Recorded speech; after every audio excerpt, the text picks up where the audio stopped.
Hello everyone. आज मेरे mind के अंदर कुछ ख्याल आया कि यार आज के टाइम में लोग कंपटीशन के पीछे भाग रहे हैं कि कंपटीशन हर एक फील्ड के अंदर बहुत ज्यादा बढ़ा हुआ है। तो आज बात करूंगा कि आज बड़े बड़े जो बिजनेसमैन है जिसका माइंड ओपन माइंडेड है वो आज कोलैबोरेट होके क्यों काम कर रहे हैं, या उनका मतलब कोलैबोरेट होके वो इतना बड़ा कैसे खेल रहे हैं अपनी फील्ड के अंदर। तो इसके ऊपर बात करूंगा और एक बहुत ही अच्छी स्टोरी से आपको इस चीज को समझाने की कोशिश करूंगा। ध्यान से सुनना क्योंकि ये स्टोरी आपकी जिंदगी को बदल सकती है। तो हुआ क्या, एक बार एक कसाई था जिसके घर के अंदर एक चूहा रहता था, एक कबूतर रहता था और एक मुर्गा रहता था और एक बकरा भी रहता था। तो एक बार उसका मतलब परिवार बहुत अच्छे से चल रहा था कसाई का, लेकिन एक बार कसाई ने सोचा कि मैं इस चूहे को पकड़ता हूं और क्यों ना इसके लिए एक पिंजरा लेके आते हैं मार्केट से। तो वो मार्केट गया और मार्केट से एक पिंजरा लेके आया और पिंजरा लेके जब आया तो चूहे ने देखा कि ये तो घोर संकट की मतलब परिस्थिति बन गई है, क्योंकि अब मैं तो या तो इस घर से बाहर जाऊंगा या क्या पता मैं मारा जाऊं या मतलब मेरे को एक इस स्थान से निकाल दिया जाएगा, मतलब मेरे साथ कुछ तो बुरा होगा, है ना, ये तो क्लियर था। तो उसके बाद उस चूहे ने सोचा क्यों ना मैं एक काम करता हूं, कबूतर भाई के पास जाता हूं और उससे हेल्प मांगता हूं, क्या पता वो मेरे लिए कुछ कर दे। तो उस चूहे ने क्या किया कि वो कबूतर के पास गया और कबूतर से कहा कि कबूतर भाई एक्चुअली जो कसाई है ना उसने एक आज चूहे दानी लेके आया है और वो मेरे को पकड़ने की साजिश कर रहा है, कहीं ना कहीं मेरे को यही लग रहा है, और वो मेरे को पकड़ेगा या तो मैं मारा जाऊंगा या मैं यहां से निकाल दिया जाऊंगा, कुछ तो होगा। तो क्या तुम मेरी हेल्प करोगे? तो उस कबूतर ने उससे कहा चूहे से कि मेरा क्या जाता है, वो तो तुम्हारे लिए लेके आया है, तुम्हें ही पकड़ना है, मतलब मेरा तो कुछ नहीं है इसके अंदर। तो वो चूहा वहां से बड़ा ही निराश होकर निकल गया और उसने सोचा कि मैं तो अब फंस गया हूं। तो उसने सोचा कि क्यों ना मैं मुर्गे के पास जाके उसकी हेल्प मांगता हूं और क्या पता वो मेरी हेल्प कर दे और मैं बच जाऊं। तो हुआ कुछ ऐसा कि वो गया मुर्गे के पास और उसने मुर्गे से कहा कि मुर्गा भाई क्या तुम मेरी हेल्प करोगे, क्योंकि जो कसाई है ना उसने एक चूहे दानी लेके आया है, या तो वो मेरे को मारेगा या वो मुझे यहां से निकालेगा, तो तू क्या मेरी कोई हेल्प करोगे?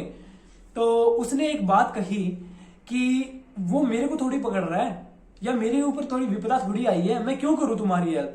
तो उसने थोड़ा सा हंस के तो उसने वो कहा कि मेरे को दिक्कत नहीं है, आप जाओ यहां से। तो वो चूहा वहां से निकला और काफी ज्यादा वो निराश हुआ क्योंकि उसको लग रहा था कि शायद ही मेरी कोई अब हेल्प करेगा, अब मैं तो मारा जाऊंगा। तो वो वहां से निकला, लेकिन उसने फिर से सोचा यार मरने से अच्छा कुछ मैं और ट्राई करता हूं। तो उसने सोचा क्यों ना मैं बकरे के पास जाता हूं। तो वो हुआ क्या कि वो गया बकरे के पास और बकरे के पास जब गया तो बकरे को उसने कहा कि बकरा भाई मैं ना जो कसाई है वो एक पिंजरा लेके आया है और मेरे को ये लग रहा है कि वो अब मेरे को मारेगा या मेरे को पकड़ के यहां से कहीं निकाल देगा, क्या तुम मेरी कोई हेल्प कर सकते हो? तो उस बकरे ने बड़ा ही हंस के कहा कि मैं तुम्हारी क्या हेल्प करूं, वो मेरे को थोड़ी पकड़ रहा है यार, मेरे ऊपर कोई विपदा थोड़ी आई है, तुम्हारे ऊपर आई है, तुम जाओ। और वो काफी जोरों से हंसने लगा तो ऐसे करके वो हंसा और वो चूहा वहां से फिर से निराश होकर चला गया। तो रात जब हुई तो रात को हुआ क्या, जो कसाई की पत्नी थी उसने उस चूहेदानी के अंदर एक पीस लगाया फूड का और उसने लगा के वो सोने चली गई। और वैसे ही मतलब वो चारों उस घर के अंदर थे ही। तो जब वो पिंजरा लगाया और उसके अंदर एक पीस था तो रात को वहां से एक सांप गुजर रहा था। तो जब वो सांप गुजर रहा था तो उसके रास्ते के अंदर वो पिंजरा आ गया और पिंजरे के अंदर से मतलब अंदर से जाने लगा। तो वो एकदम से पिंजरा बंद हो गया और खड़क की एकदम से आवाज आई और जो कसाई की पत्नी थी वो उठ के आई और उसे लगा कि आज तो चूहा फंस गया है ना। तो चूहा फंस गया है तो एक काम करता हूं मैं उसको जाके देखती हूँ। तो अंधेरा था रात को, जब वो उठ के देखा उसने तो उस पिंजरे के पास जब वो जा रही थी तो हुआ क्या, उसने अंधेरे के अंदर उसके पास हाथ किया पिंजरे के पास और पिंजरे के पास हाथ करते ही उस सांप ने उसको डस लिया। घोर विपदा आ गई। जब सांप ने उसको ढस लिया तो मतलब काफी ज्यादा प्रॉब्लम्स हुई और जो कसाई था वो अपनी पत्नी को लेकर एक पड़ोस के अंदर एक वैद्य रहता था उसके पास उसको ले गया और वैद्य को कहा कि क्या तुम इसको मतलब इसका उपचार करो यार, इसको सही करो कैसे भी करके।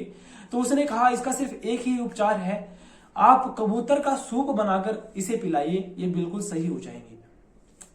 जब उसकी पत्नी को घर पे लाया गया और उनके घर पे कबूतर तो था ही, उसका एक सूप बनाया गया बढ़िया से और उसको पिलाया गया और उसकी पत्नी बिल्कुल सही हो गई। ठीक है, जैसा चल रहा था बहुत अच्छा हुआ। तो अगले दिन हुआ क्या कि गांव के सारे लोग उस कसाई के घर पे आ गए और उस कसाई को कहा कि भाई साहब तुम्हारी पत्नी बिल्कुल सही हो गई यार, इसके ऊपर कुछ तो बनता है, खान पान कुछ तो बनता है। तो हुआ क्या, शाम को उन्होंने एक मतलब घर के अंदर एक छोटा सा प्रोग्राम रखा जिसके अंदर उन्हें खाने पीने के लिए कुछ चाहिए था। उन्होंने सोचा आज मुर्गा बनाते हैं, तो वो मुर्गा उन्होंने बनाया और काफी ज्यादा एंजॉय किया। उसकी पत्नी बिल्कुल सही थी यार। ठीक है, आफ्टर क्या हुआ कि अगले दिन सारे गांव के लोग वहां पे आ गए और तुम्हारी पत्नी तो बिल्कुल सही है, उन्होंने ऐसा कहा। और उन्होंने कहा कि एक बहुत बड़ी दावत रखो यार, तुम तो तुम्हारी पत्नी बिल्कुल सही होगी, तुम्हें तो बहुत ज्यादा खुशी होनी चाहिए। तो बिल्कुल सही बात है। तो हुआ क्या कि उसकी पत्नी के लिए एक दावत रखी गई और उस दावत के अंदर क्या हुआ, लोगों ने भी मतलब वो की अपनी ख्वाहिशें रखी और उस कसाई ने भी सोचा क्यों ना बकरा बनाते हैं। उन्होंने बकरा बनाया और काफी लोगों के अंदर उनको बांटा और खाया और काफी एंजॉय किया। तो इस कहानी का मतलब मेरे ख्याल से आप समझ ही गए होंगे, यदि वो तीनों मिलकर कुछ भी इसकी चूहे की हेल्प करते तो शायद वो तीनों भी सही होते और वो खुद भी बचा हुआ होता, है ना। और यही है आज के टाइम में हमारी दुनिया के अंदर, हमारे देश के अंदर यही हो रहा है यार। लोग यहाँ पे कंपटीशन के पीछे भाग रहे हैं, एक दूसरे का नुकसान करने के पीछे पड़े हुए हैं। यदि वो सब लोग एक कोलैबोरेट होके या एक साथ मिलकर, ऐसे साथ मिलकर यदि काम करेंगे ना, मैं आई प्रोमिस यू यार, ये इंडिया इंडिया नहीं रह जाएगा, ये दोबारा से एक सोने की चिड़िया बन सकता है। तो प्लीज यार इस मैसेज को जहां कहीं हो सके ना फैला दो, हर एक सोशल मीडिया साइट्स पे, अपने खास व्हाट्सएप ग्रुप्स के अंदर, अपने फ्रेंड्स के ग्रुप में, अपने स्कूल कॉलेजेस के ग्रुप में, हर जगह ये वीडियो फैला दो।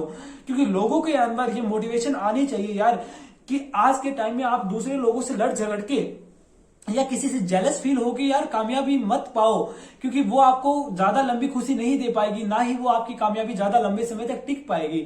आप कोलैबोरेट होइए, भाई भाई की तरह मिलकर काम कीजिए यार, एक दूसरे का साथ दीजिए। अकेला बंदा कामयाब हो सकता है लेकिन दूसरों को साथ लेके कामयाब होइए मेरे भाई, क्योंकि आपको साथ में लेके कुछ भी नहीं जाना। कोलैबोरेट होइए, क्योंकि आपका भी बिल्कुल उस चूहे की तरह आपका भी भला हो सकता है। वो चूहा बचा रह गए लेकिन वो तीनों मर गए, है ना। तो इसीलिए कहते हैं कोलैबोरेट होइए और सक्सेसफुल बनिए। आज के टाइम में बड़े बड़े बिजनेसमैन ये चीजें करने लगे हैं अपने लिए। सो इस चीज के ऊपर थोड़ा सा इंप्लीमेंट कीजिए। आई प्रोमिस यू, ये इंडिया, भारत दोबारा से सोने की चिड़िया बनने में टाइम नहीं लगेगा। And thank you so much यार, आपने इस वीडियो को यहां तक देखा। मेरी आई एम श्योर कि आप अपनी लाइफ के अंदर कुछ ना कुछ सीरियस होंगे और इस मैसेज को जहां कहीं हो सके वहां फैलाएंगे, है ना। So thank you so much. और इस वीडियो को फैला दो यार, और वीडियो पसंद आया ना तो इसको लाइक करके मेरा उत्साह बढ़ाइए और इसको सब्सक्राइब कर लीजिए और बेल आइकन को हिट कर लीजिएगा, ताकि मेरी ऐसी ही वीडियोस आपके लिए आती रहे और आप उनको मिस ना करें। Thank you so much.